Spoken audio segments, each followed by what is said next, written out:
Mr. Brennan, the next witness for the Commonwealth is who? We're going to return to Charles Ray, please. Okay. Jurors, thank you for your patience.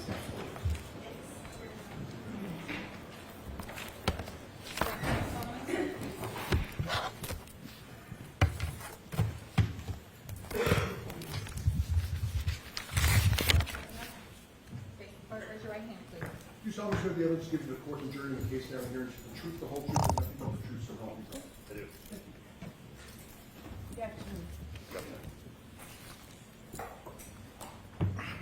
All right, Mr. Brennan, whenever you're ready. Thank you, Your Honor. Sir, could you please introduce yourself to the jury?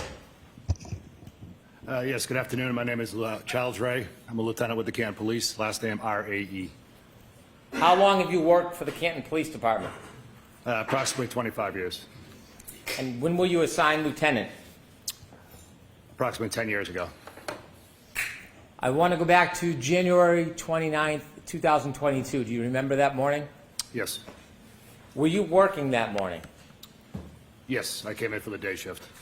When you first came in for the day shift, did you have any particular duties or responsibilities? I would have been a patrol shift commander for the 7:45 a.m. to 3:45 p.m. Incoming shift. Had you learned about an event that occurred at 34 Fairview Road? I had. Were you part of that response or group of officers that went to 34 Fairview Road? No, I was not. Your role that morning was unrelated to 34 Fairview Road? Correct. At some point, did you learn the name of the person who was at 34 Fairview Road that needed medical attention? I did. And what was that person's name? Mr. John O'Keefe. Did you learn that Mr. O'Keefe was brought to the hospital? I did. At some point, were you advised of his status? At some point later in the day, yes. While you were at the station after learning about Mr. O'Keefe, You are muted. did you make a decision to do something? I did. Was it an order from somebody, or did you make a decision on your own? I can't recall whether it was an order from somebody. I don't think it was an order, but it probably might have been at the suggestion of the former chief of police. Either that or it just developed organically. But one way or the other, we decided that the right thing to do would be to do a well-being check of the home at 1 Meadows Ave, which is the decedent's residence. Why were you doing a well-being check at Meadows Ave? We, at that time, we were under the impression that there may be 2 unattended young children at the home. When you decided to go to Meadows Ave, did you use a police vehicle? Yes. Do you remember which vehicle it was? It was Canton 682, which is the supervisor's vehicle. When you decided to go to Meadows for a well-being check, did you ask anybody to come with you? Yes, myself and Sergeant Lehan. Do you remember the weather that morning? Yes. Could you describe it for us? There was a well-forecasted snowstorm that had already began, and it was starting to pick up intensity at that point. At this point, I had moved to admit the dash cam video from Cruiser 682. Okay, No objection. thank you.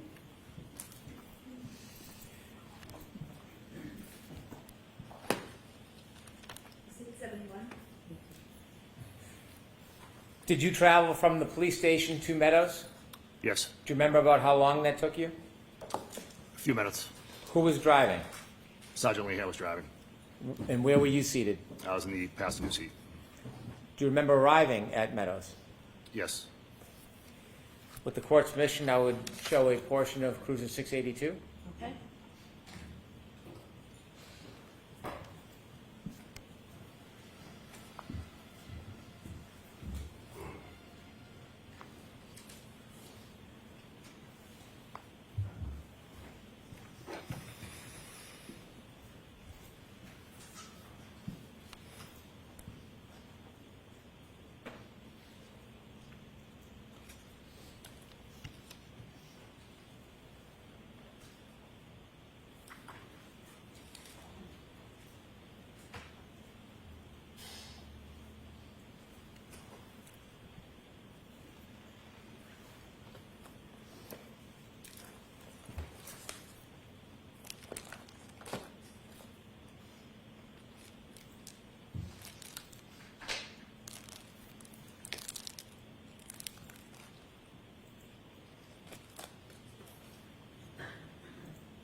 Could you stop, please, Ms. Gilman?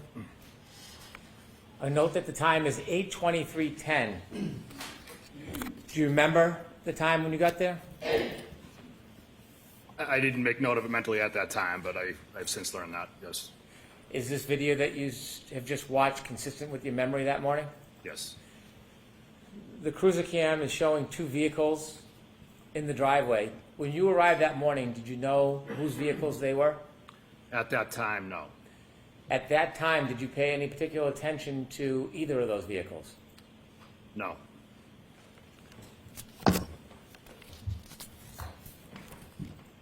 If I could show Exhibit 10, please.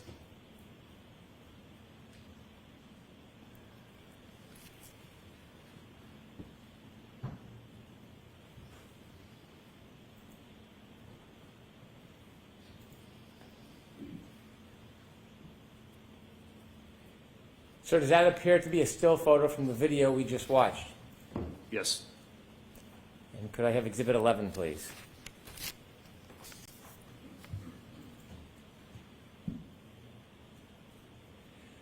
When you arrived for the wellness check that morning, were you working as an investigator in any way? No, I was not. Did you happen to pay any particular attention to the right side of the back of that car that morning? No, I did not. And is that photograph a close-up of the previous picture? Yes. Does it appear to be a still photo taken from the video on the cruiser that you were driving that morning or that you were in that morning? Yes. Okay, you can take that down, please. Thank you. After you arrived at Meadows, did you do anything? When we arrived at Meadows, we walked up to one of the front doors and rang the doorbell, knocked on the door. Anywhere we could see through plain view, we were just trying to see if we could raise anybody and see if the children were at the house. Did you find anybody? We did not. I'm going to ask to show 159. It's a portion of an exhibit that's already been introduced. Okay.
Thank you. At this time, I'd move to introduce former 19. No objection, Your Honor. Okay.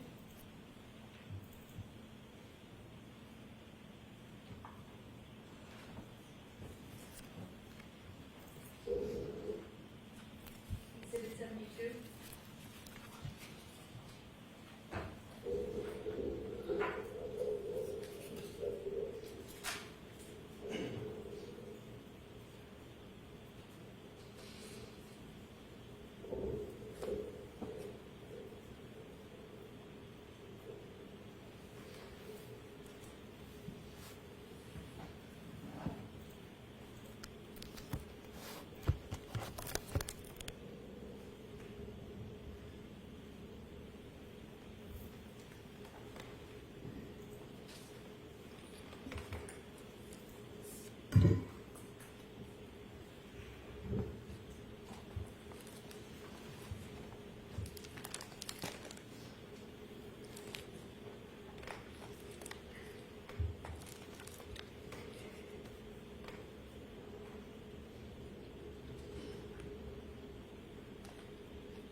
Thank you. The first video well, the second to last video you just saw, is that you and your partner arriving? Correct. In the last video, who's in the doorway? I was on the right side of the frame, and Sergeant Lehan was on the left. How long did you spend at the residence for the wellness check? A few minutes. I don't think more than 5 minutes. Thank you. I have no further questions for the witness. All right, any questions, Mr. We Yanay? have no questions, Your Honor. Thank you. All right, so you are all set, Lieutenant. Thank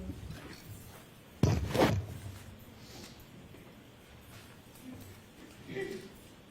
So your next witness, Mr. Brennan. My next witness would be Kevin O'Hara.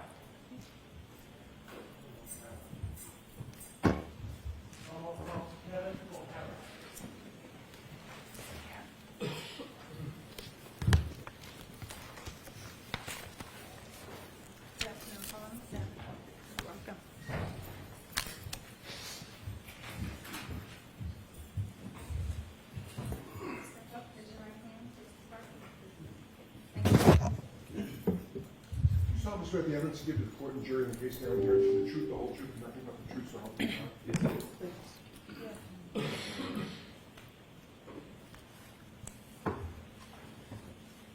All right, Mr. Brennan. Thank you, Your Honor. Good afternoon, sir.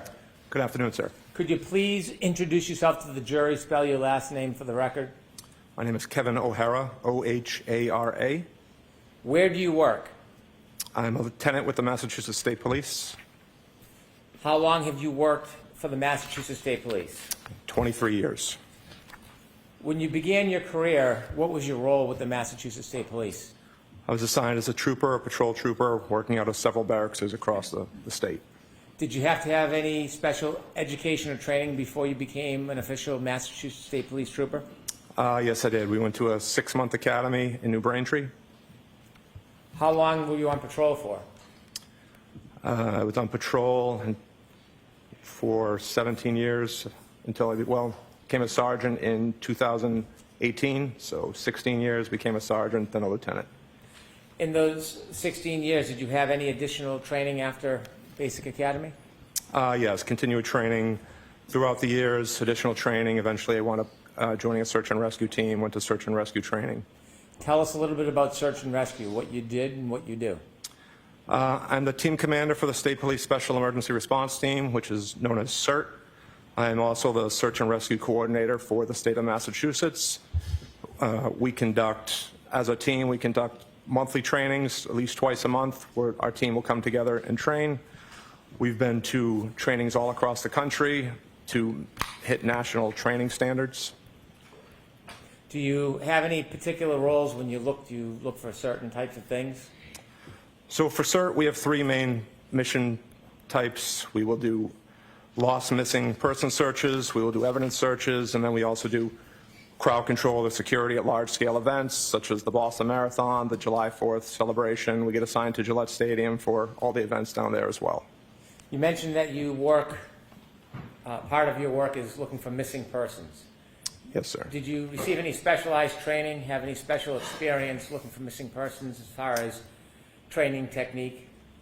Yes, we get certifications through NASAR, which is a National Search and Rescue Organization, NUSAR, which is a New England-based search and rescue group. We will train several different types of trainings to improve our search techniques, including man tracking, probability of detection, critical separation, which is how we'll line up as we're searching certain areas.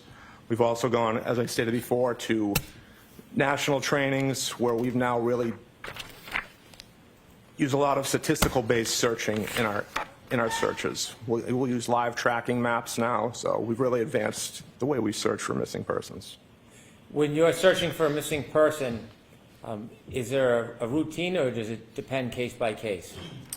We'll start off with a set normal way we'll deploy. More than likely, we'll start with a canine, searching high probability of areas, trying to get people out as quick as possible. And then eventually it may turn into a line search or a grid search. You said that you lead the CERT team. That's correct, sir. How many CERT teams are there with the Massachusetts State Police? Just one. How do you decide what different cases or situations to get involved in? Is that your request? It's not at our request. We'll receive requests either internally through other members of our department or externally from outside agencies. So can you take us through very basically how would a typical request come to you? Most of the time, I'll receive what I call a courtesy notification. I'll get a call from someone that I know in the department or a local police department asking, giving me the particulars of the case and if we'd be available and what I think about our response. If we are available, if we're not already on another mission, we'll then start the approval request process, which I have to send up through my chain of command. I have to send that up through a captain, which then will go to a major who's in charge of the special operations. And then he may have the final say. It may even go higher to him to Lieutenant Colonel of Field Services. If the request is internal through another member of our department, it also has to go up their specific chain of command as well. Sometimes getting an external request sometimes goes faster because there's not that second chain of command, to go through.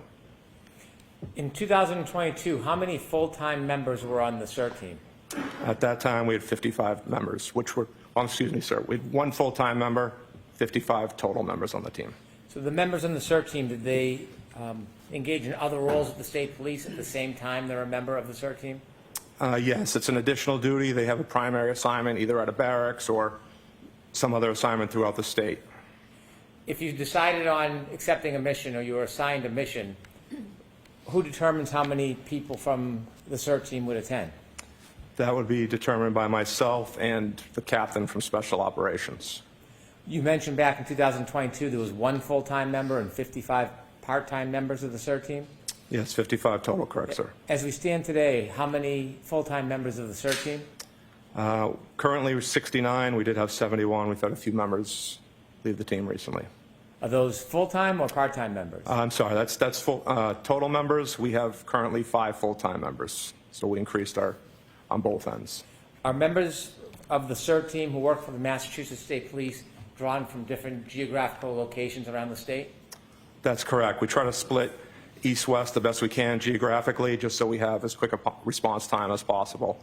We'll break it down further into the northeast part of the state, the southeast, central, west, but main breakdown for us is east-west, basically using 495 as our boundary. If the CERT team's assigned a mission and there are members that have chosen to participate, how often would you go to that scene or involve yourself in that particular event? When I was the only full-time member, probably 99% of the missions I would go to.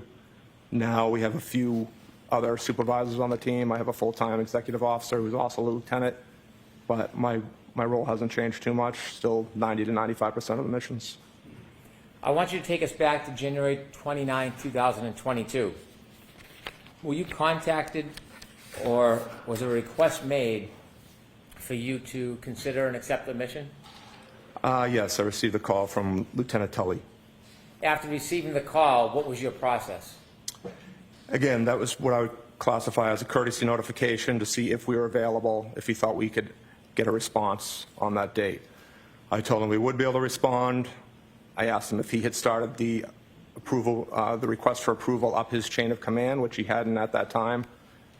He stated he would start on that, and then I contacted my captain after getting off the phone with him to start the approval process through my chain of command. Do you remember generally about what time this process began? He called me at 2:32 p.m. At some point, was the task or the mission assigned? So I told Lieutenant Tully that, we had received a snow that day. I told him most of the members, including myself, may not have shoveled out their driveway. I told him at best case scenario it would be an hour plus response time, depending on how long it would take people to shovel out their driveway. So at 2:53, I contacted one of the West team members, a sergeant from the West team, to have him send out an alert to our full team, just to build an availability list to see who was available. So at 2:53, that got sent out to the entire team. At some point, were you able to acquire or compile a team? Yes, Sergeant Simpson was able to put that list together. And what time did you start to begin your way towards Fairview Road? At 3:48, we sent out an alert for the activation of our team, including which members, notifying the team which members would actually be responding. I had just finished shoveling my driveway. By the time I changed into my uniform, got all my equipment together, I left my house at 4:13 p.m. When you left your house, were you in an assigned cruiser or a personal vehicle? Signed cruiser, sir.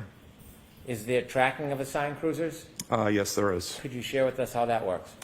So each cruiser has a automated vehicle locator or GPS system. It tracks everywhere you go, marking every time you stop. And did the vehicle you were driving have that system? Yes, it did, sir. Before you left to head towards Fairview at 4:13 p.m., had you already defined what the mission was going to be? Yes, I knew we'd be conducting an evidence search. Did you have any idea of how you were going to do that? Yes, I spoke to Lieutenant Tully just to get an idea of the area we'd be searching.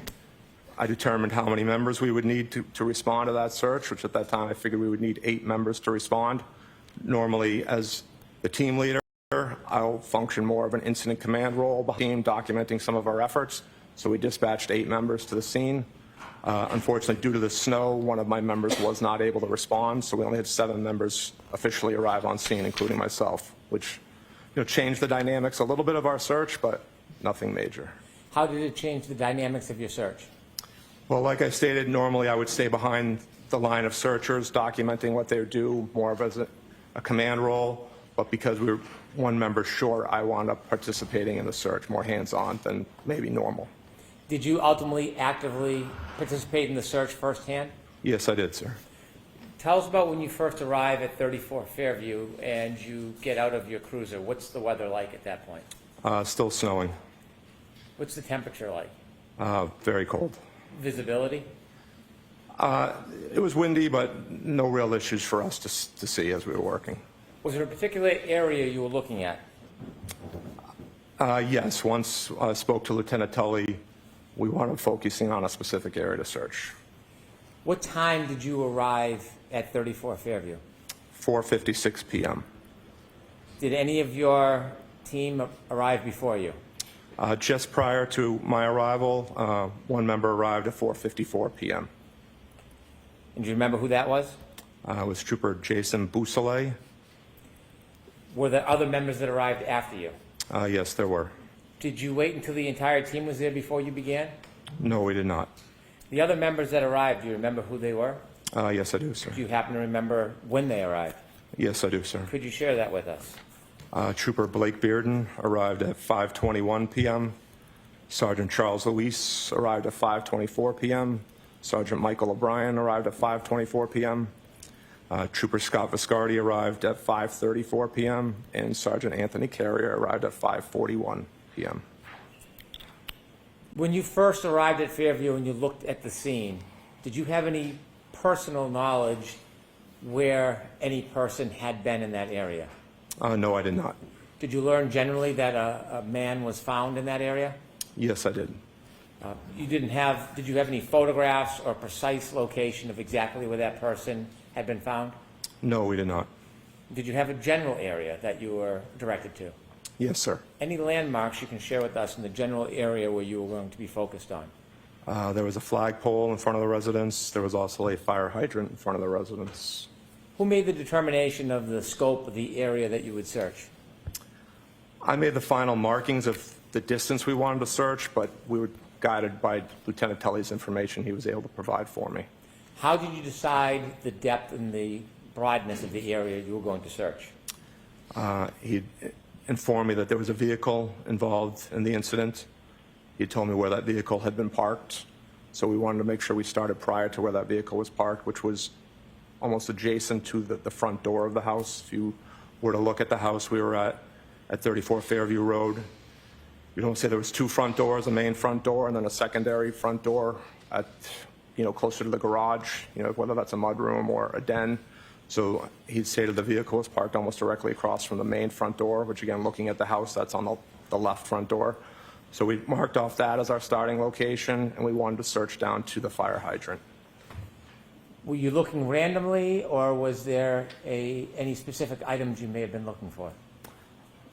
No, we were instructed that it was believed that the vehicle may have had a broken taillight, so we were looking for taillight pieces. We also were informed the victim in this incident was missing his shoe, so we were going to be looking for his sneaker as well. What tools did you and your team bring to begin the search? We brought shovels, we also brought push broom, I brought a couple of garden rakes, and we also were all equipped with headlamps, you know, hiking lamps that you would wear. Were the headlamps the only lighting you had for the search?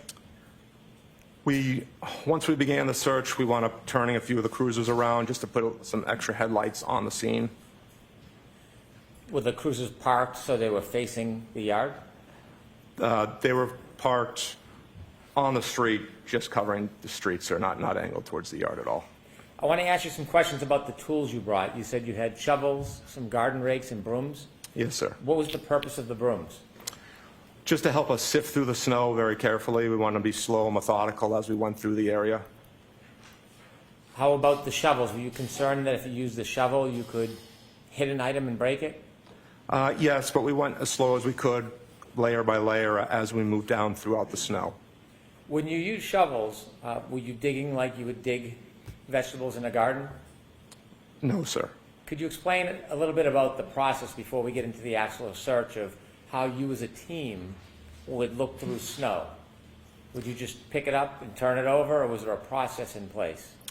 No, eventually we wound up going again. Our searches, we'll call it a grid search, but it's a line search where we're all lined up. Again, talking about critical spacing. If we're searching for a particular item on a search, we may use a replica item to say, okay, how far can each member be away from each other? Because this was such a small search area, our members lined up almost shoulder to shoulder.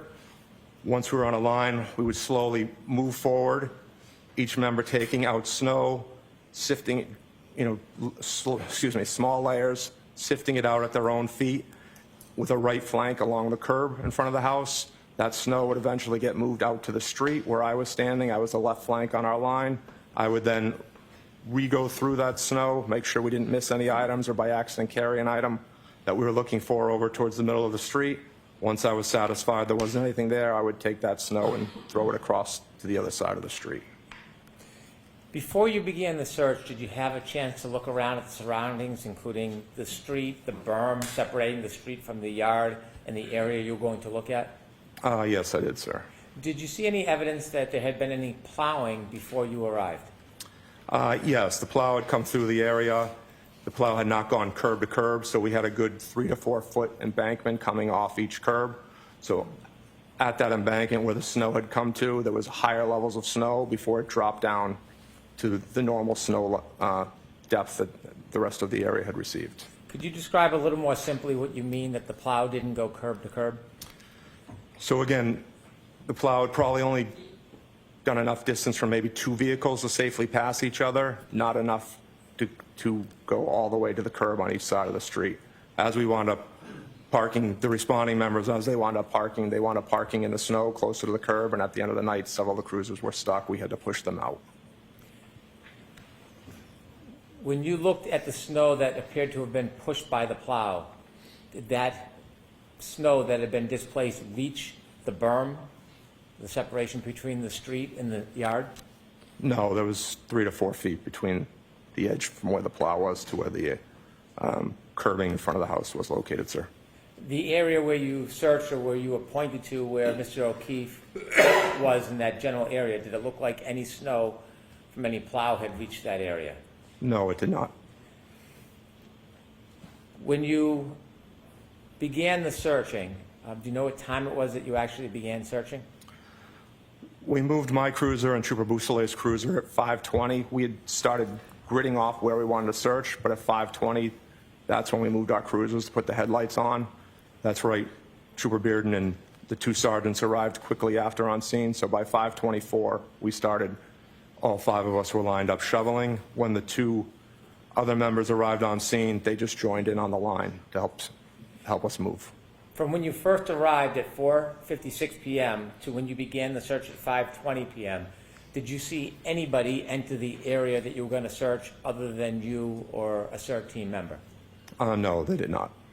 Were there other people in the area outside the scene or the grid that you were going to search, other than you and members of your CERT team? Lieutenant Tully arrived on scene. Was there anybody with Lieutenant Tully? At one point, he had several other people with him, maybe I believe 5 throughout our search, maybe 5 different people, including him, were on scene. Were those people part of state police? At least 1, maybe 2. Unfortunately, I don't recognize all 2,500 members on our department, but there were probably about 5 total people on scene, sir. Was there somebody who was picking up any evidence that you may find and putting it in bags and preserving it?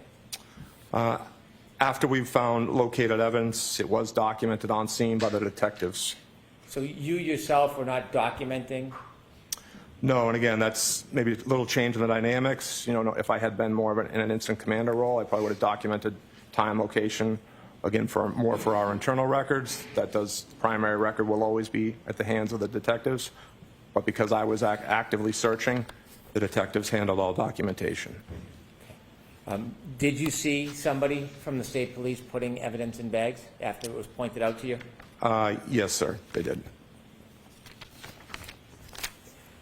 When you began the search, what part of the street or yard did you begin with? We started where we were informed the vehicle was parked, which again was by, almost directly across from the front door of the house, and we began working south towards Chapman Street. During the process of the search, if somebody were to find a piece of evidence, what was the process? What would happen? He would notify myself and Lieutenant Tully, and we would stop our operation until that was documented by the detectives on scene and collected. Do you know what time the first piece of evidence was found? I believe it was 5:45, sir. Do you remember what the first piece or item that you or the CERT team found was? It was a piece of taillight.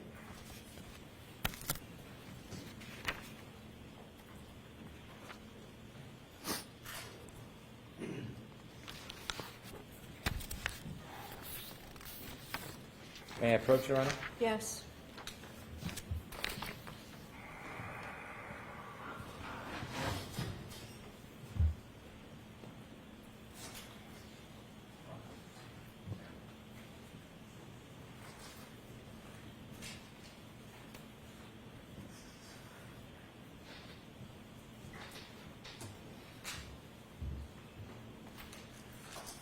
So I'm showing you 2 photographs. Do you recognize what is in them?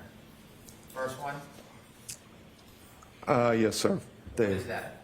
It is a piece of clear lens from a taillight. And the second photograph? It's the same lens, just a little enhanced, closer. A close-up? Yes, sir. I'd move to introduce these 2 photographs into evidence. No objection, Your Honor. All right, so one is a close-up of the other. It is. So Madam Court Reporter will be the next, plus A.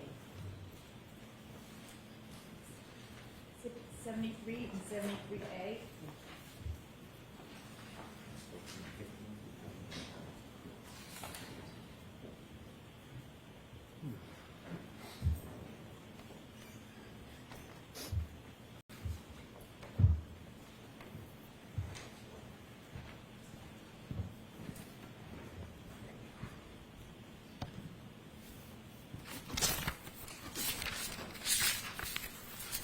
Let's briefly see those photographs.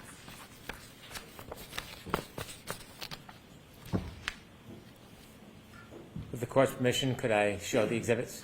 Yes.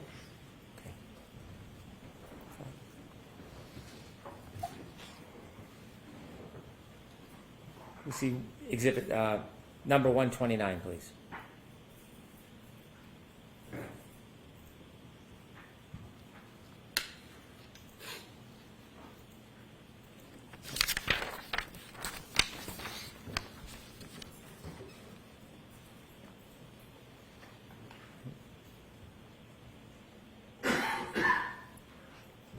Oh. Doesn't have them? Okay. All right, I'll move on at this point. And that was at 5:45? Yes, sir.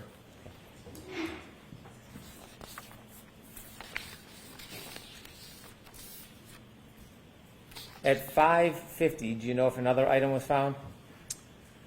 I don't know the specific times. I know the first piece was 5:45, but again, I didn't handle the documentation, and I have not seen the evidence log. Okay.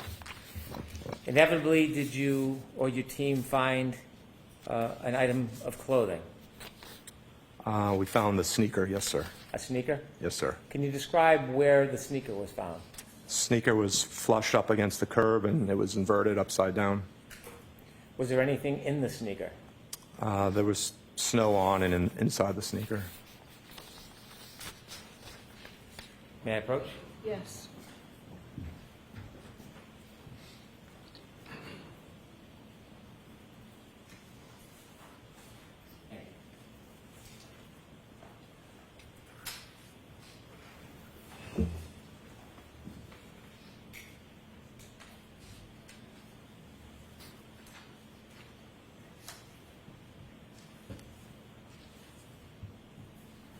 Sir, I'm showing you 3 photographs. Do you recognize the first one? Yes, sir, that's a photograph of the sneaker we recovered. And where is it located in reference to the berm? It's directly up against the curb. Can you show, take a look at the second photograph, please? What do you see? It's a close-up picture of the same sneaker we located. And third photograph, please. Again, just a close-up, different angle photo of the sneaker we located. Thank you. All right, remove these 3 photos into evidence, please. No objection, Your Honor. Thank you. All right, Madam Court Reporter, 74A.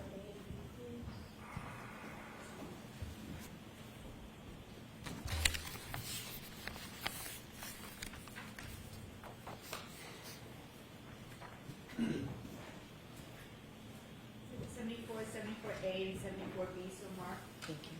Thank you.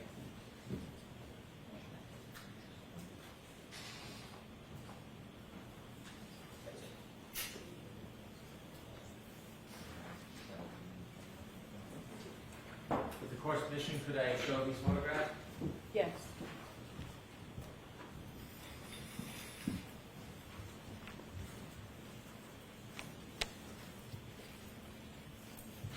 Could we get a more of a close-up, Ms. Gillen?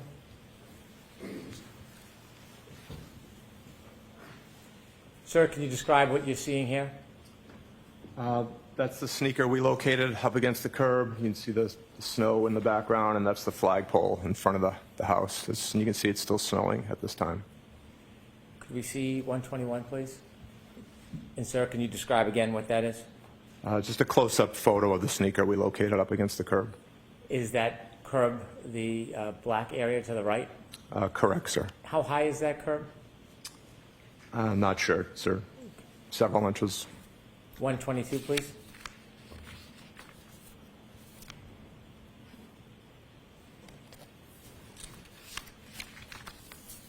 You had described a photograph with a sneaker with snow in it. Is that photograph? Yes, it is, sir. Okay, thank you. You can take that down.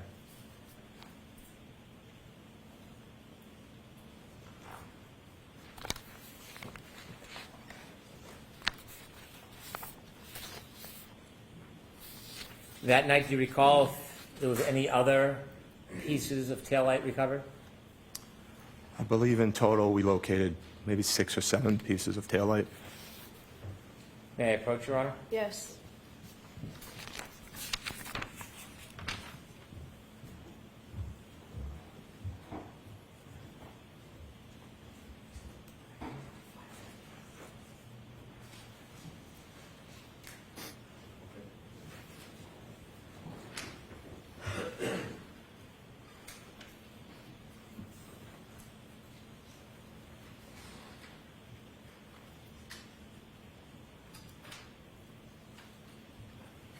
Sir, I'm handing you 3 photographs.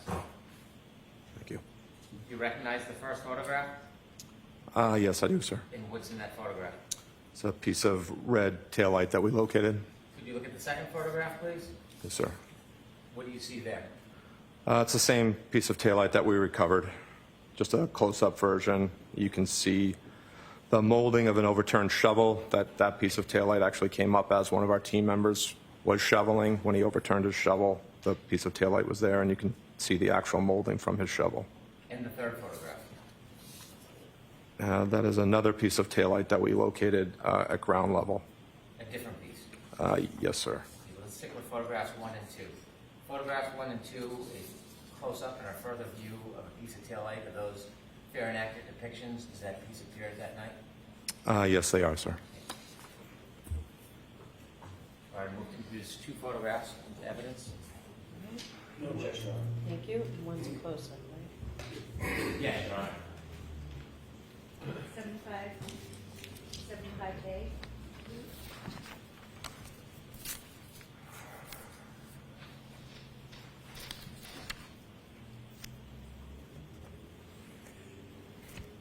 So when these items were found, did you examine or study the depth of those items when they were found?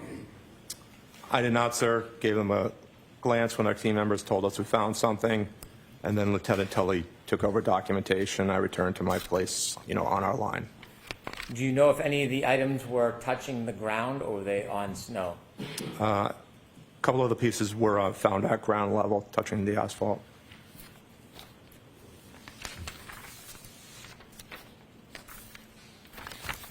And you said there was another item found that we just talked about? A separate piece of taillight? Yes, that photo you showed me was a separate piece of the taillight we located, sir. May I approach? Yes.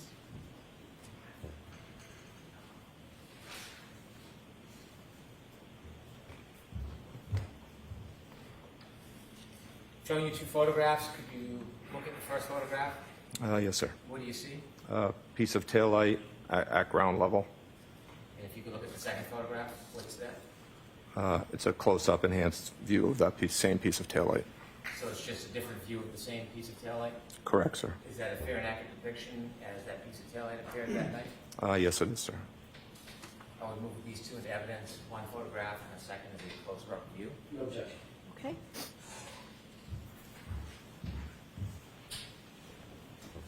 Exhibit 76 and 76A.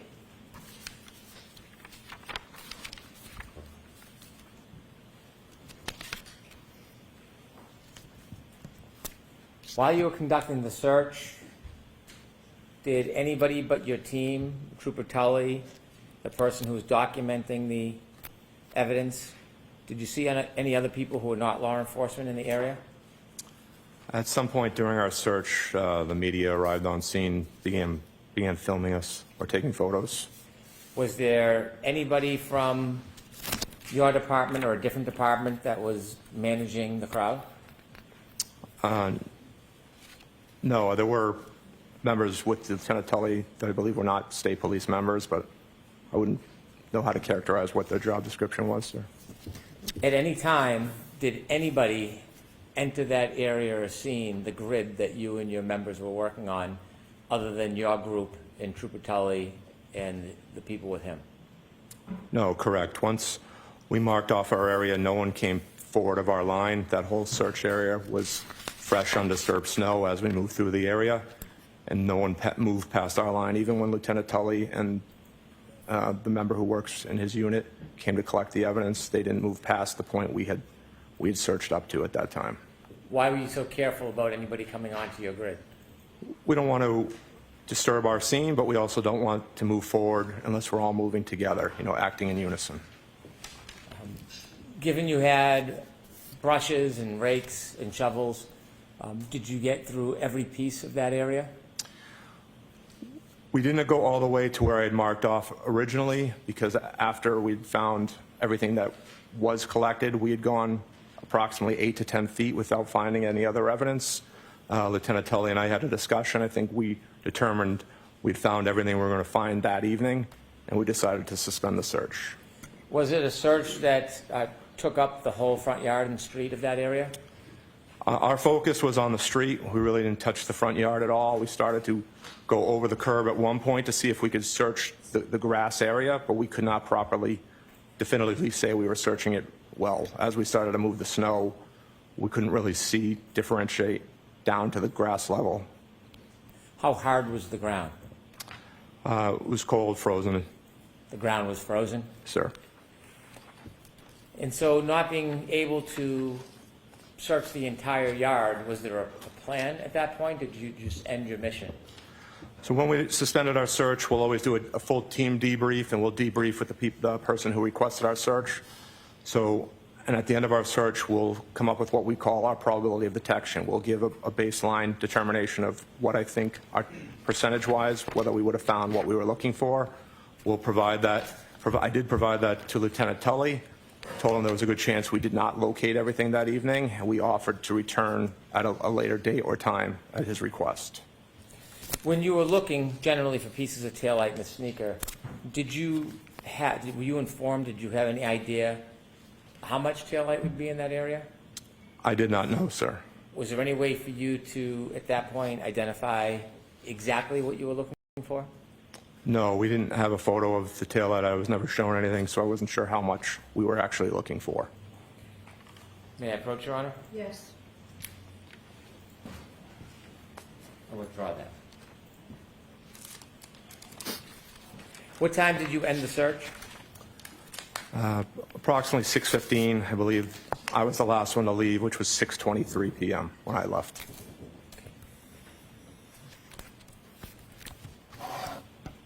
And so how long was the entire search? It was about 55 minutes. We started again around 5:20, ending around 6:15, sir. Do you know if any other colleagues or members went back at a later date? I've been informed that they did, yes, but not from my team, but other members of our department. I'll allow it, just move on. Did your team go back? We did not, sir, no. Thank you. I have no further questions. Okay.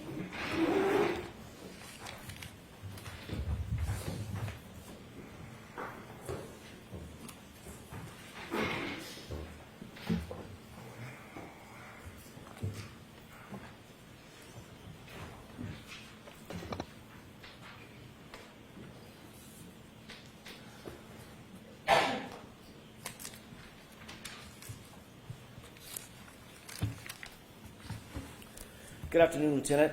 Good afternoon, sir. When you first arrived at the scene, was there crime scene tape up?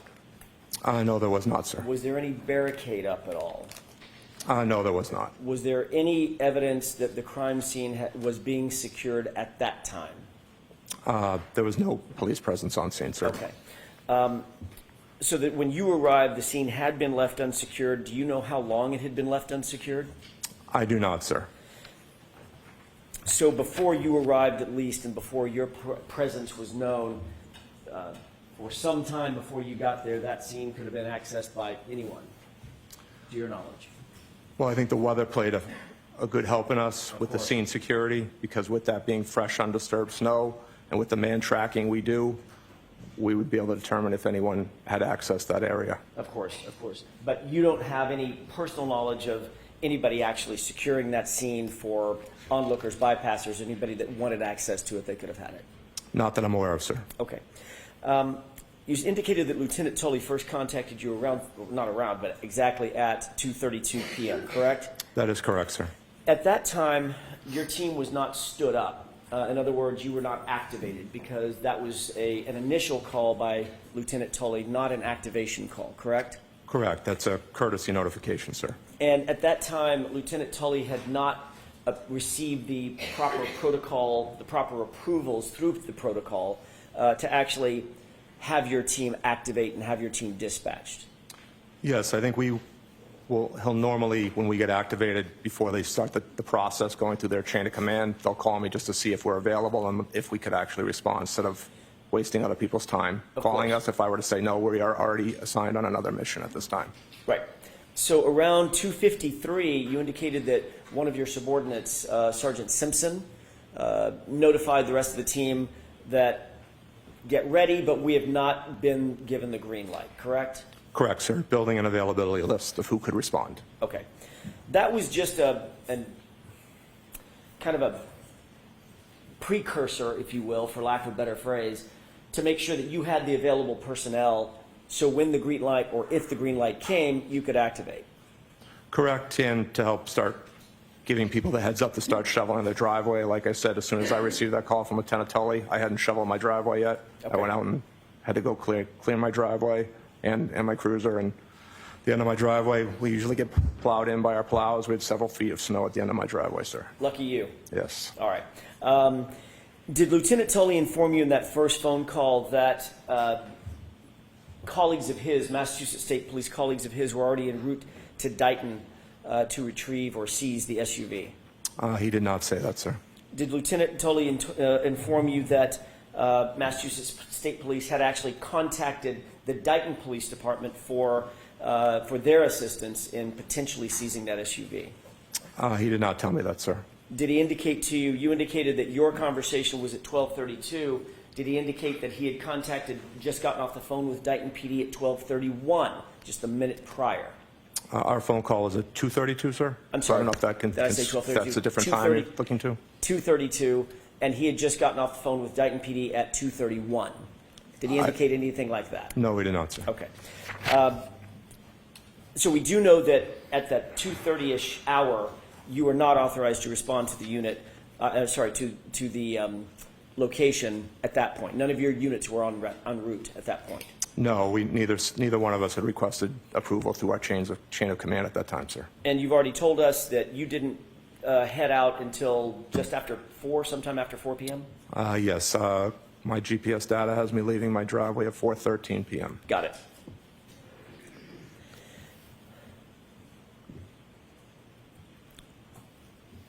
Once you were at 34 Fairview, you arrived first, correct? No, sir. Oh, I'm sorry, I mistook that. Tell me who did arrive first. Trooper Busalil arrived at 4:54, and I pulled in just after him at 4:56, sir. My mistake. When you first arrived, you were awaiting others of your team to arrive as well in their personal vehicles or their marked vehicles, correct? They were still en route at that time, yes, sir. When you got there, you did not know at that point where you were going to be directed to search, correct? I did not know, sir. All you knew was a residence and an address, correct? Correct. As your team members arrived, were they arriving in personal vehicles, cruisers, or some combination thereof? They were all arriving in state-issued cruisers. Okay, so all 7 of you arrived. There were 7 total, correct? Correct. We, again, initially started 8. One member was not able to get off the end of their street due to plowing, so we were 1 member short from the original dispatch. Understood. Lieutenant, when you arrived, given the fact that you did not know where you'd be searching, you've actually indicated previously that the flagpole, the fire hydrant, et cetera, that part of the lawn, that part of the yard was behind you as the cruisers pulled up and you parked your cruisers waiting for everybody to get there, correct? When I arrived, I parked almost at the end of the driveway of that residence, sir. Okay, was your tail facing the flagpole or was your nose facing the flagpole? Tail was facing the flagpole. So sir. you pulled up to the driveway, I'm guessing from Chapman? Yes. Heading north? Correct, sir. Yes, from Chapman. Okay, so you pulled over to the edge of the driveway, sort of on the wrong side of the street, I'm guessing. Same side as 34 Fairview, sir. Understood. So the area and the grid area that you ultimately decided to search and ultimately were directed to search, that was all behind you. Yes, it was, sir. And it was dark out, obviously. Yes, it was, sir. Getting dark. It was dark. It was winter, so it was dark at Okay. 5 o'clock. Your focus was certainly not on the area behind you at that point, correct? While As we a were matter of fact, driving, your sir? focus wasn't really anywhere, was it? Because you No. didn't know where you were going to search. Correct, sir. Okay. Ultimately, your team members began to arrive one by one, and each one of them would stay in their car, or would they get out and come coordinate with you, like at your cruiser? No, as they arrived on scene, they would come out because Lieutenant Tully had already arrived on scene. He was technically the 3rd member of the state police on scene. Okay. So once he got on scene, I was already out talking to him, and I was marking off the area we were going to search. Understood. He ultimately, at some point, did direct you to a location behind you, which you were not currently focused on, toward the flagpole, the fire hydrant, you said. Yeah, I wasn't focused on any area at that time, sir, no.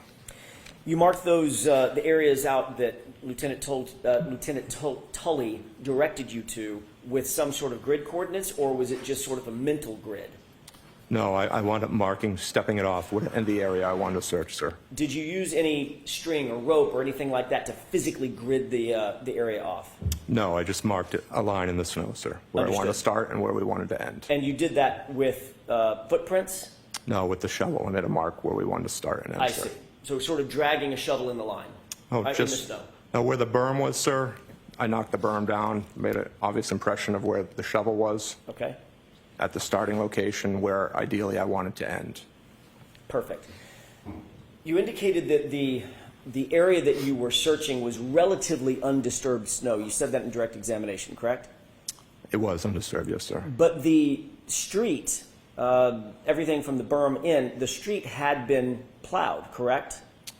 To a point, yes, sir. All right, and so that would be disturbed snow. Yeah, to a point, yes, sir. And what was the point? To where the snow that got plowed in, it all rose up just like the end of your driveway would. There was a good 3 to 4 foot high barrier on each side of the street. Once you were able to knock down that initial barrier of snow, the level of snow dropped down to the normal depths that you would have seen in anyone's front lawn at that time, sir. And is that what you're calling the undisturbed portion of the snow? Correct, sir. Okay. Lieutenant Tully told you that you were going to be looking for a man's shoe, a sneaker of some sort, or a shoe of some sort, correct? He said sneaker, yes, sir. And he told you that you'd be searching for plastic, red plastic potentially from a taillight, is that right? He said taillight pieces, yes, sir. Did he indicate that some of them would be red, some might be clear, might be a combination of the two? He didn't indicate a color either way, sir.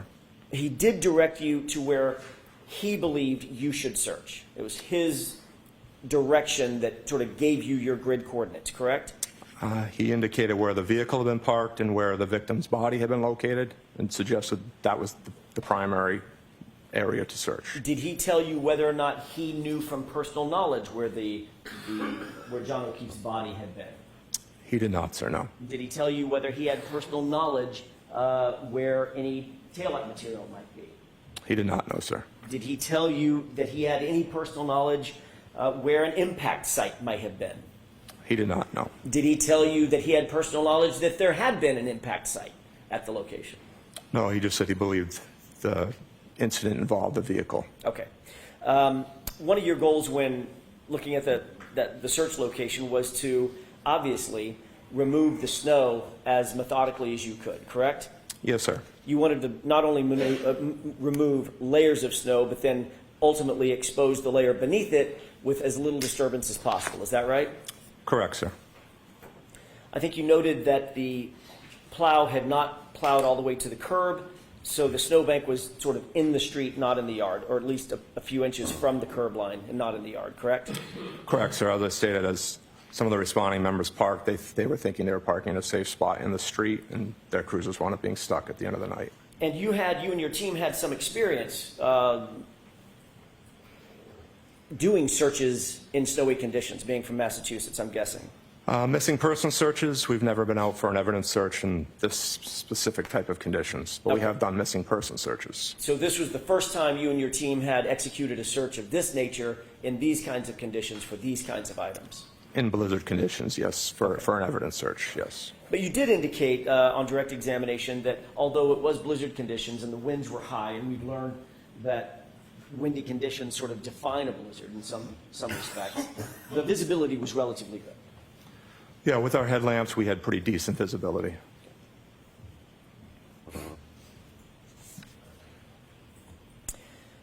I want to ask you a couple of questions about the techniques for conducting a search like this in some sort of snowfall. Obviously, as a specialist in searches, one of the things that you put as the highest priority is documenting exactly where the search is conducted, what techniques are used to conduct the search, and what, if anything, is found and exactly where it's found, correct? Yes, documentation of your search is important, yes, sir. You'd also want to document the time that things are found, correct? Yes, you want those documented. And you'd want to document the relative locations between and among items that are found. How close are they to each other? How close are they or far are they from a stable landmark, a static landmark, correct? So we will mark items, sir. Okay. Measuring in between distances, they do get stamped when we mark our items. Measuring them would be at the discretion of the investigators themselves. And obviously, that would be among the best practices to document, clearly document how a search is conducted, correct? Correct, sir. Another way to document the evidence is, or the search, is to do it through either video evidence or photographic techniques, right? Just photographing, forensic photographs of where things are found, contextual photographs moving into close-up photographs, correct? That would be at the discretion of the detective, sir. And in this case, that discretion lay with Lieutenant Tully, correct? Yeah, he was the incident commander, correct, sir. You indicated a number of hand tools that you brought with you to the search to make sure that you had the tools necessary to get through the snow and get to the items that you were, if there were any items out there, to get to the items you were looking for. Is that right? Correct, sir. And you did, in fact, remove layer by layer of snow and sort of sift through it as best you could, correct? Yes, sir. That also included some shovels where a shovel full of snow might be gathered and then turned over, correct? Yes, sir. All right. That was done somewhat methodically, is that right? Yes, it was, sir. And you wanted to make sure that you weren't missing anything as you were digging through the top layers of snow and getting down to something closer to the surface, correct? Correct, sir. And at that time, what was the level of snow, if you can estimate it? How much snowfall? I believe the area, not living that far from that location myself, was anywhere from 15 to 18 up to maybe 20 inches in certain towns. And again, this is after 5:45, 5:48 in the evening of January 29th. When the first item was discovered, it was 5:45. Okay. Yes, sir.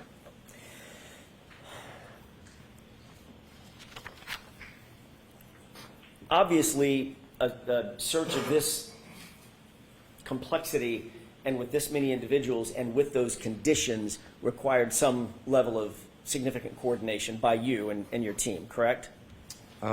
Yes, sir. You had to account for all the personnel who were there, is that right? Correct, sir. That included, I'm going to go through a quick list, Bearden, Beausoleil, Carrier, Luis, O'Brien, O'Hara, you, and Biscardi, is that right? Yes, sir. So there were 7 individuals, as well, Lieutenant, as 7 vehicles to account for to make sure you're not driving over the wrong areas, walking over the wrong areas, standing over the wrong areas, correct? Correct, sir. And not only did you have to account for those 7 officers, each of whom arrived in their own vehicles, you also had to make sure that those vehicles were positioned in the right spot to make sure you don't drive over the area that you need to search and might be impacted by your cars, correct? Yes, sir. After Lieutenant Tully arrived on scene, the remaining cruisers never came past the initial location of where we believe the incident occurred. Before he came on scene, the cruisers that were there were down toward the driveway, closer to where you were, and you, of course, were positioned with your back to the location that ultimately was searched, correct? Yes, sir. That was 2 of the 7 cruisers, yes. Okay.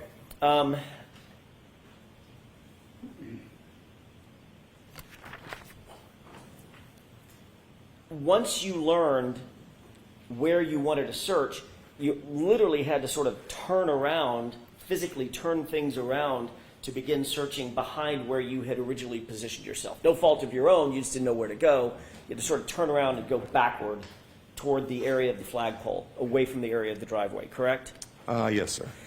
And so as you began to focus on the other side of the house, the other side of the driveway, you had to actually reposition a couple of the cruisers. You didn't have to, but you chose to reposition a couple of the cruisers to turn their lights back around, correct? That is correct, sir. At some point,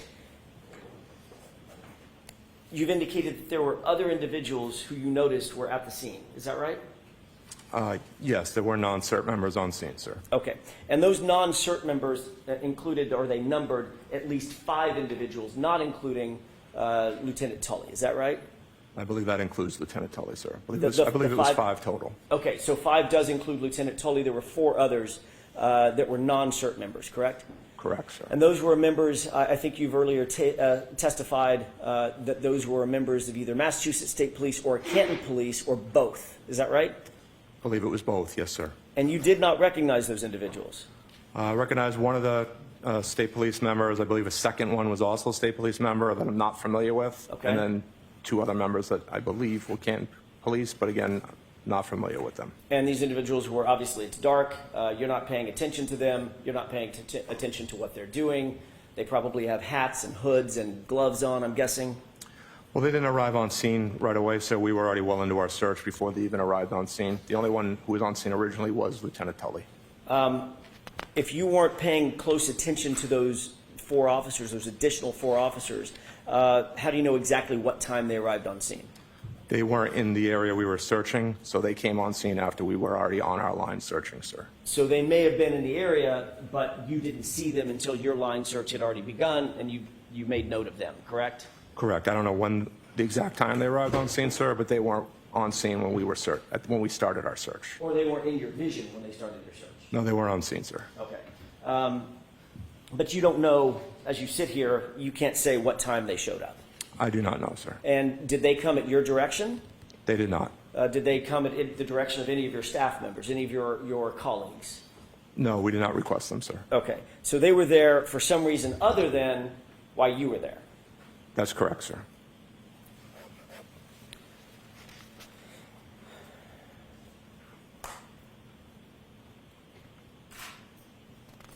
If I may have just a moment, Your Honor. Yes. These individuals, you noted they were either from, I think you said 2 from Massachusetts State Police and 2 from Canton Police, correct? Yeah, including Lieutenant Tully, it would probably be three MSP and 2 Canton Police, sir. Okay. Excluding Lieutenant Tully, who was working very closely with you, the other 4 individuals, they were in full uniform or they were plain clothes? Plain clothes, sir. And your focus, once you began your search, once you stood up the team, turned your cars around, and realized exactly the grid where you were going to search, that's what your focus was on, correct?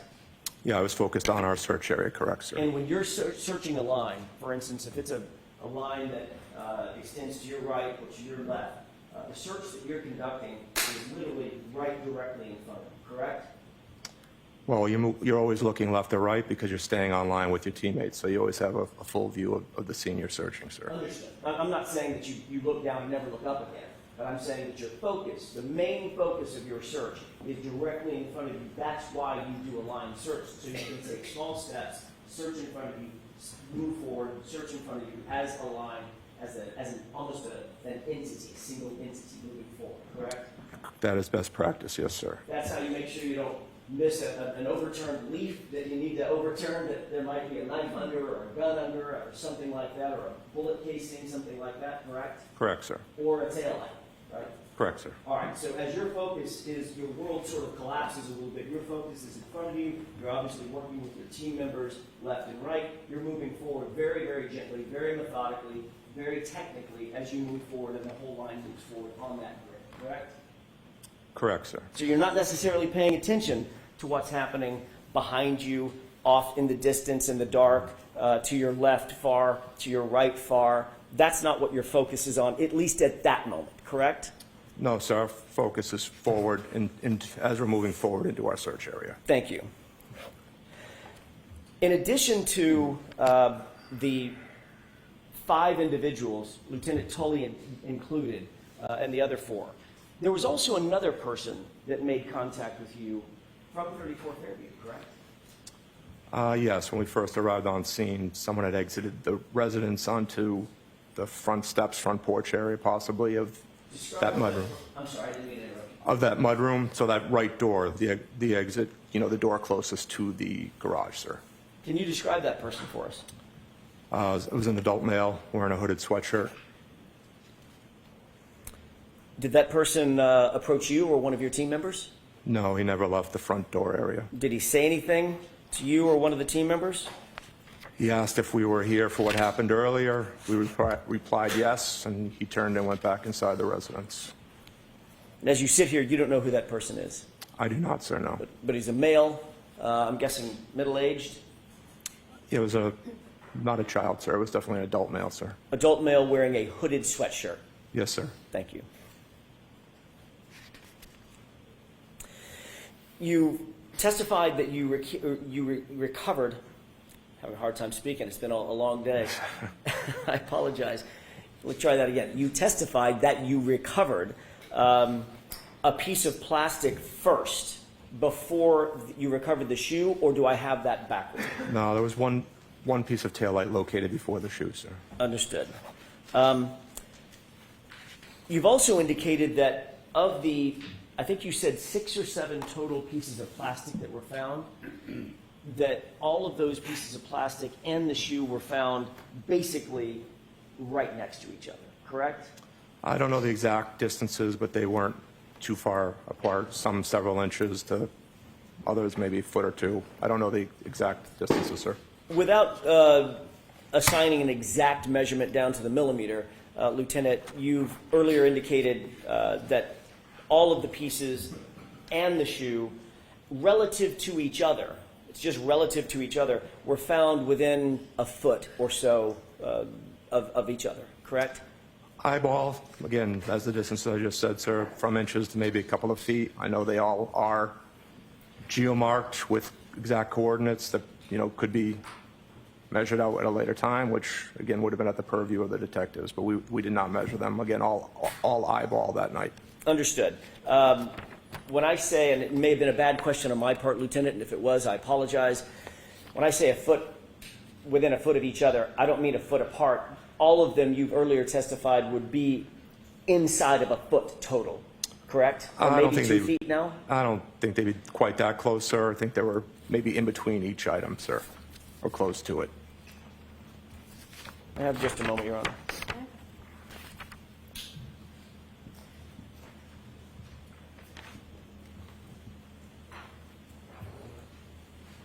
Okay.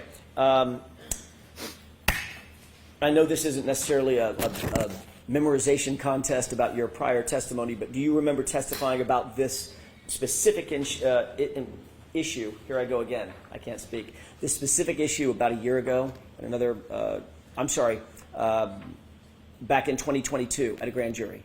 Yes, I did, sir. Okay. Do you remember exactly how you described where everything was with relative, May 5th, is that a fact, at the grand jury? Okay. Relative to each other, do you remember how you testified exactly? I believe I said within a few inches or a foot away. Yes, sir. You have an excellent memory. You've rattled off times and dates like I've never seen before. So it's exactly what you said. So within a few inches of each other, maybe a foot is what you said, correct? That's what I said. Yes, sir. Okay, so if it's maybe within a foot, this is an 11 and a half by 8 and a half piece of paper, maybe an area a little larger than this, correct? Correct, sir. Okay.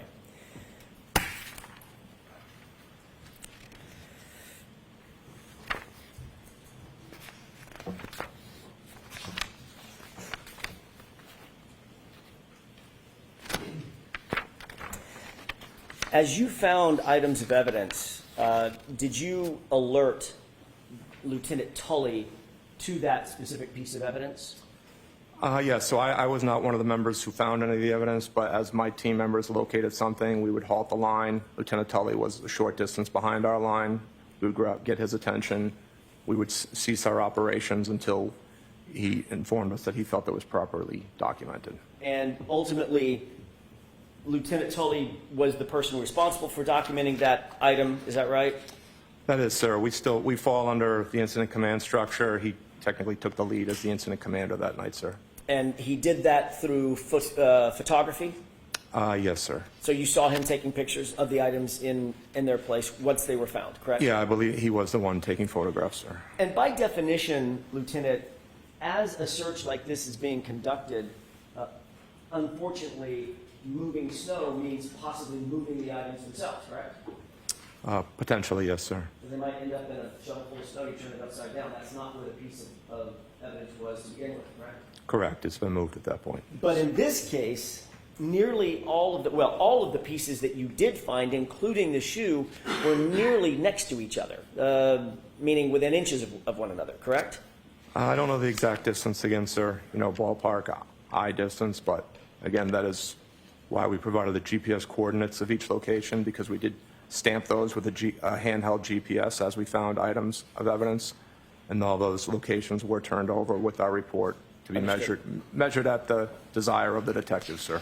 Certainly, using that very impressive memory of yours, your memory back in May of 2022, May 5th of 2022, was that they were within inches of each other. I believe that's what I stated, yes, sir. Okay.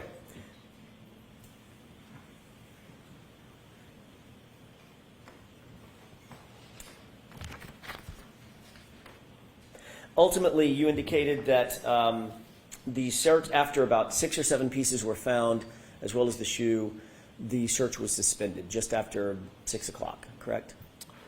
Approximately 6:15-ish, sir, we stopped. We'd gone, like I stated earlier, we'd gone approximately 8 to 10 feet further south on the road without recovering any other pieces of taillight. We knew we had already located the sneaker, so we decided to suspend the search at that time until possibly a future date.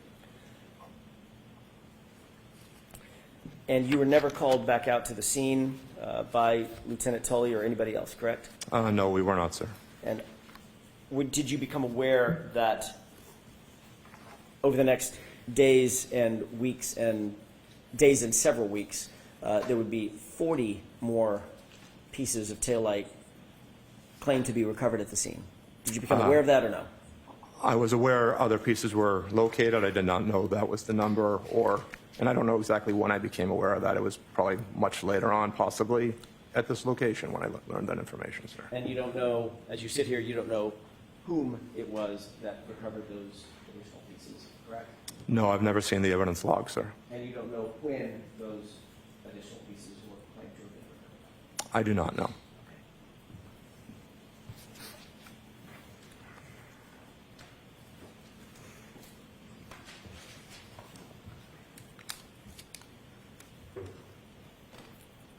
When Lieutenant Tully and you had a conversation about shutting down the scene, was Lieutenant Tully's comment to you after those first few pieces were found that he was, quote, very satisfied that you had recovered everything that you were going to recover from that night, from that search?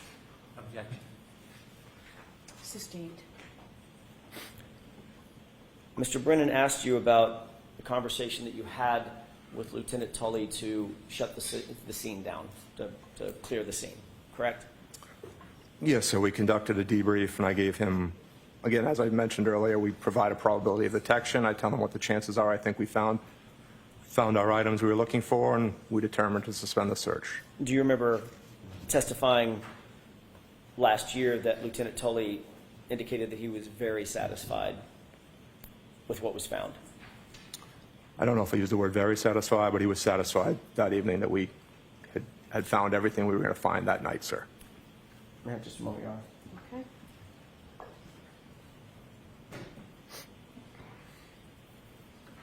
Do you remember exactly what you indicated Lieutenant Tully's words were as you sit here? I believe, yes, he was satisfied with the search. I just don't know if he used the word very satisfied or not, sir. Would it refresh your recollection to take a look at your transcript? I'm sure it will, sir. It's the one thing you didn't remember. Man. Thank you. Highlighted portion, Lieutenant. Thank you, sir.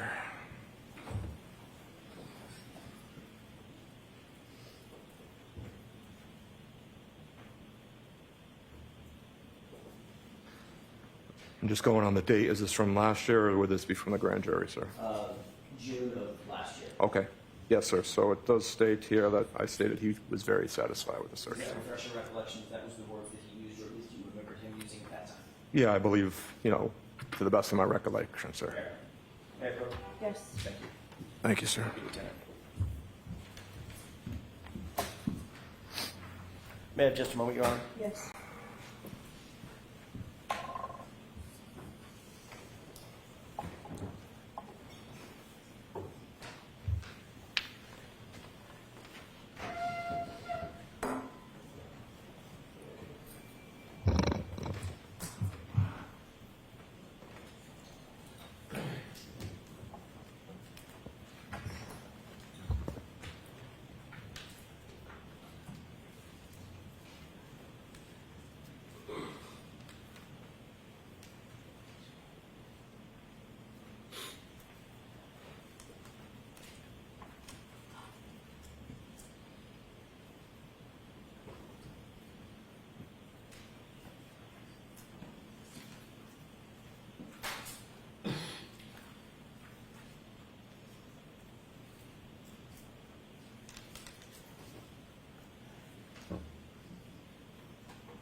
Lieutenant, there was one other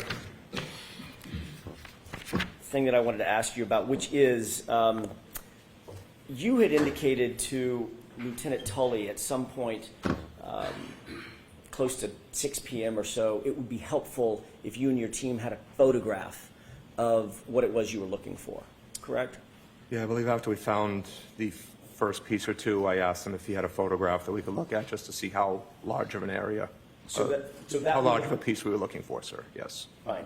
So that would, just timing-wise, if you found the first piece at 5:45, the first piece or two, maybe 2 or 3 or 4 minutes later, after that, maybe 5 minutes later, so let's place it at 5:50, close to 6, something like that? Yeah, probably between 5:45 and 5:50 possibly, sir. And you said to him at the time it'd be helpful if we had a photograph of what it is we're looking for, correct? Yeah, I said that would help, yes, sir. And Lieutenant Tully told you that the vehicle did not have a photograph because it was still en route from Dayton being transported to Canada, right? He did say he did not have a photograph and it was being towed back. Okay. Thank you, Lieutenant. Thank you, sir.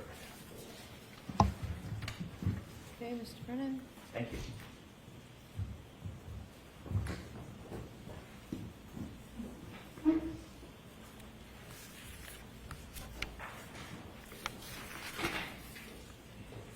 Sir, you mentioned that there were about 5 people not on your CERT team at some point arriving at Fairview Road or the area of it.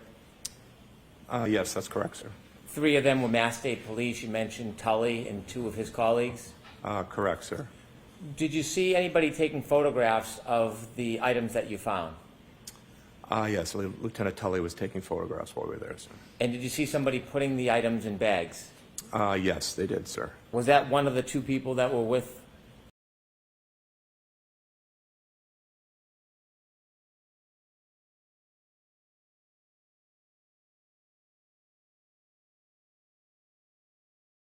Two, 3, 4, 5, 6, 7, 8, 9, 10.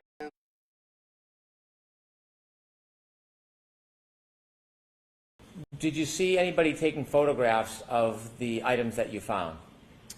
Yes, Lieutenant Tully was taking photographs while we were there, sir. And did you see somebody putting the items in bags? Yes, they did, sir. Was that one of the 2 people that were with Lieutenant Tully? Yes, correct, sir. And you mentioned there were 2 Canton police officers. Were they part of the search? They were not, sir, no. Were they on the grid? They were not, sir. Did you ever see them in the area on the grid? I did not, no, sir. They were there. Were they involved in any way in the crowd? They weren't the only people that ever came on scene other than us, and those local officers were at some point, the media did arrive on scene. When you say on scene, is on scene different than on the grid? Correct, just in the general vicinity, sir. Did you know what the Canton police officers were doing? I do not know, sir. Did you ever see either of them ever come on your grid? They did not know, sir. Did you ever see anybody place or toss or throw anything onto your grid? I'll allow it. Did you ever see anybody place or toss or throw anything onto your grid? I did not know, sir. Did you ever see anybody intrude on the grid and leave an item? Choose a different word. Did you ever see anybody physically intrude upon your grid? No, no one did that, sir. You were asked about best practices memorializing. The person who was taking photographs. Hold on for a second. Slow down a little, Mr. Brennan. You mentioned best practices of memorializing items. And you also mentioned Lieutenant Tully was taking photographs. Yes, that's correct, sir. Do you know if those photographs were time and date stamped? I believe they were, sir. Is time and date stamping with photographs best practices in memorializing things? Yes, they are, sir. Now, before you defined the grid, and before you began that search, you knew other state police officers, didn't you? Yes, I did. Did you know a person by the name of Trooper Yuri Buchanan? Yes, I do know him, sir. Did you know somebody at the time known as Trooper Michael Proctor? Yes, I did know. I do know him, sir. Were either Michael Proctor or Trooper Yuri Buchanan at Fairview that night? No, they were not, sir. Did you see them at any time from the point you got there at 4:56 p.m. until when you left? No, I did not see them there, sir. You mentioned that somebody came out of a side door at 34 Fairview who had a hoodie on. Yes, that's correct, sir. How long were they outside for? Maybe 10 seconds, sir. Did they at any time interfere with your search? No, they did not. Did they at any time try to discourage or dissuade you from searching? Objection, Your Honor. Next question, I'll sustain that. Did that person do anything to impede your search? No, he did not.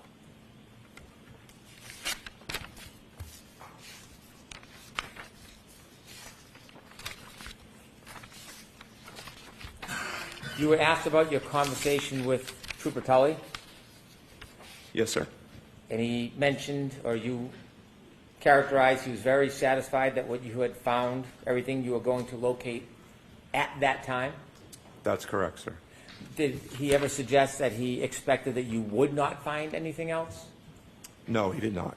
Did he ever suggest that there was no other trace evidence there? No, he did not.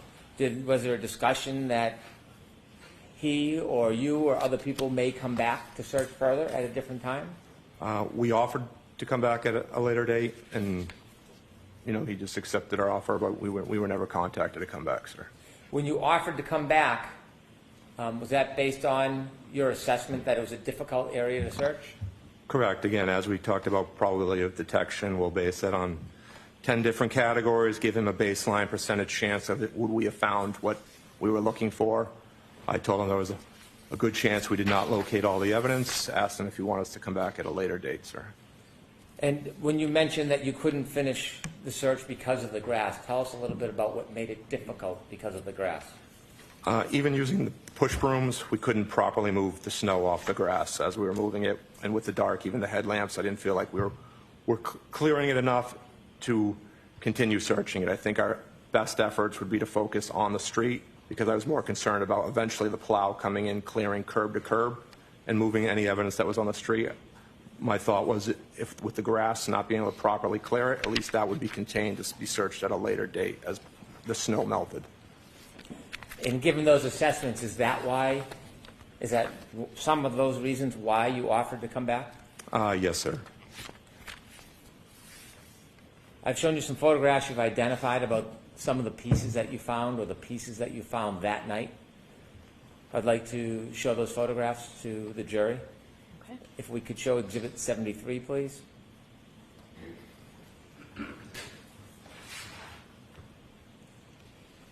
Is that one of the photographs you identified earlier? Yes, it is, sir. Is there a chance, Ms. Gilman, that we could do a close-up of that? Can you describe what you're seeing? It's a piece of clear taillight.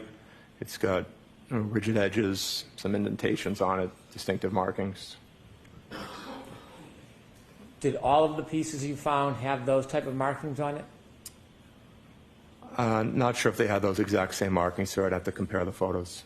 Was there different colors of pieces that you found that night? Yes, we also found pieces of red taillight as well. Could we see 73A, please? Without blowing it up, if you could go back. Is 73A a picture from further away of the same piece? Yes, that's what it appears to be, sir. Was it easier to see these pieces that night in person than it is in photos, or was there any difference in the ability to identify these pieces? Objection, Your Honor. Sustained. When you saw the piece from where you were standing, did it look any different than it does in this photo?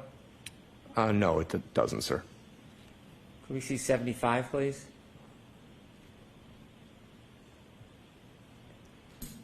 In that picture from this perspective, can you see any pieces of taillight? There's a piece of red taillight in the left-hand side of that photo, sir. On a little bit of a mound? Correct, sir. Is that where that piece was found, on the mound? No, that's the photo, like we discussed earlier, sir, that came up with one of the shovels. And you can see, when you get closer to that photo, you'll see the actual molding of the overturned shovel. So it was scooped up and then placed on that mound?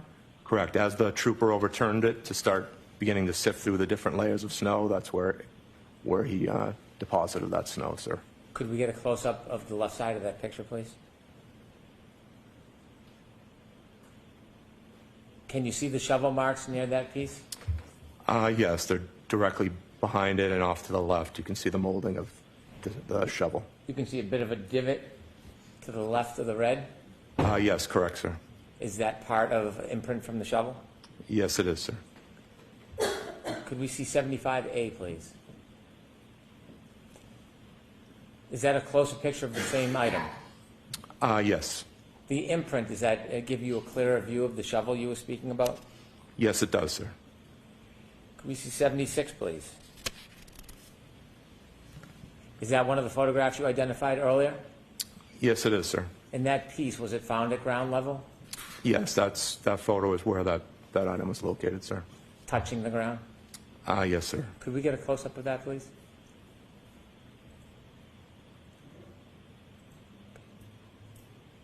And if we could have 76A, please. Is that a picture of the same item? Yes, it is. Just zoomed in, sir. You can close that, please, and turn the lights on. Thank you. To be clear on the timeline, your colleague arrived, first colleague arrived at what time? 4:54 p.m., sir. And you arrived at? 4:56. You mentioned that it looked like fresh snow. Yes, sir. The area we searched was fresh, undisturbed snow. And when you got there at 4:56, when you described fresh, undisturbed snow, is that your impression when you first got there at 4:56? Yes, I had realized that the plow had not cleared curb to curb.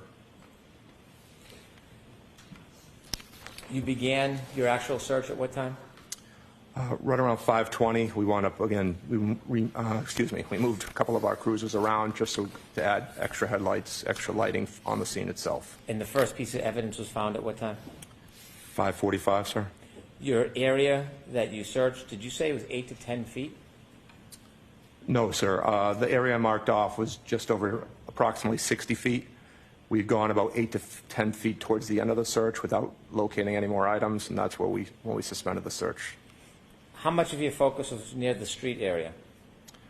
Only 99% of it, sir. As soon as we got to the grass and realized we couldn't clear it properly, my main focus was on that street, just again because I was concerned about the plow coming through at a later time. You were worried that if you didn't finish the street, there could be some impact from plowing? Yes, sir. And did you say 99% was the street area? Yeah, approximately, sir. Thank you very much. Anything, Mr. Jackson? Yes, briefly. So the search went approximately 60 feet, That's the area I marked off, sir. and in that 60 feet, you started close to or adjacent to the front door, correct? Correct, sir. And in that 60 feet, you were doing the type of search that we described earlier, that you described earlier, about going just a few paces at a time and starting to move material out of the way to try to get down to the surface, correct? Yes, sir. All working together. Yes, sir. And you did not find 40 pieces of tail light at or near or on that street or the lawn or any place else, correct? Yeah, I don't know the overall number, sir, but And neither did your colleagues. correct, sir. We've never been notified how much has been located. The only thing that you found was concentrated in one area, maybe a foot or 2 feet in diameter. You said 6 or 7 pieces and a shoe, correct? That's what we located. Yes, sir. You didn't find a black baseball cap, correct?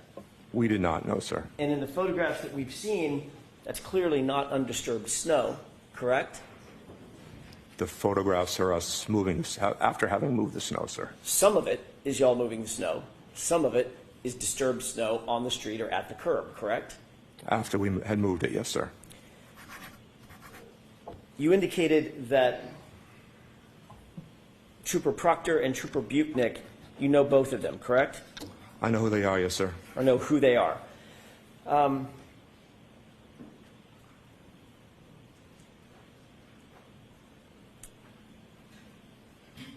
When Trooper Tully told you that the vehicle was en route and could not provide you a photograph at, let's call it 5:50 p.m., did he tell you that the vehicle had actually been secured at Canton PD about a mile and a half away at 5:35 p.m.? No, he did not say that, sir. Did you know through any other means that that vehicle was just a mile and a half away at 5:35 p.m. before you ever found the first piece of taillight? Did you know that? I did not know what time they arrived, sir. Thank you.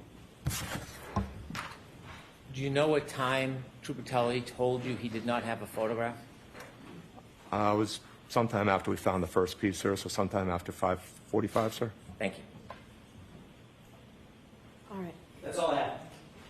All right, Lieutenant, you are all set, sir. Here we approach. Okay. Come on up, please.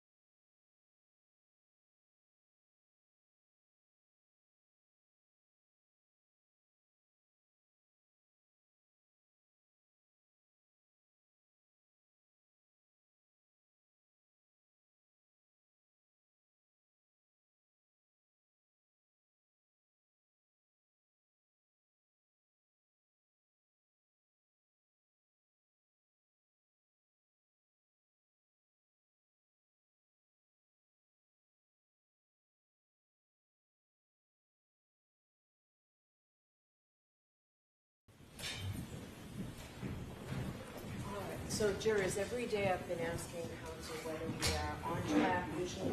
I haven't reported it to you as much, but I can tell you now that we are definitely on track, maybe a little ahead of schedule, which may just mean down the road a little bit, we'll be back on track. But because we're on track a little ahead of schedule right now, we're done for today.